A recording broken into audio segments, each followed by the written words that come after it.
Hi friends, ഇന്നത്തെ video എന്നിട്ട് കുറച്ച് പേര് എന്നോട് റെസിപ്പി വെച്ചിട്ടായിട്ടാണ് കേട്ടോ. കോളിഫ്ലവർ പക്കോടിന്ന് ക്രിസ്പി കോളിഫ്ലവറിന് എന്ത് വേണേലും വിളിക്കാം. അപ്പോൾ നമുക്കതൊന്ന് വേവിച്ചെടുക്കണ്ടേ. അതിന് വേണ്ടിയിട്ട് കുറച്ച് വെള്ളത്തിൽ ഉപ്പും മഞ്ഞൾപ്പൊടി ഇട്ടൊന്ന് ചൂടായ മതി, തിളക്കണ്ട. അതിലേക്ക് 2 മിനിറ്റ് അരിഞ്ഞു വെച്ചിരിക്കുന്ന കോളിഫ്ലവർ ഇട്ടൊന്ന് മൂടി വയ്ക്കുക, അത്രയും മതിയാവും. പിന്നെ ഒരു ബൗളിലേക്ക് ഇഞ്ചി വെളുത്തുള്ളി കുരുമുളകും കൂടെ എടുത്തിട്ടുണ്ട് ഞാൻ പേസ്റ്റാക്കി. പിന്നെ കുറച്ച് ഉപ്പ്, മുളക് പൊടി, മഞ്ഞൾപ്പൊടി, കായം, കുറച്ച് ഗരം മസാല.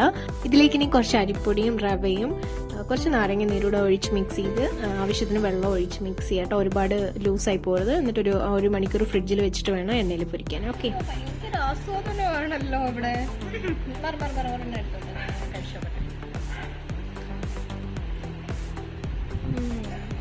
നല്ല ക്രിസ്പി അല്ലേ.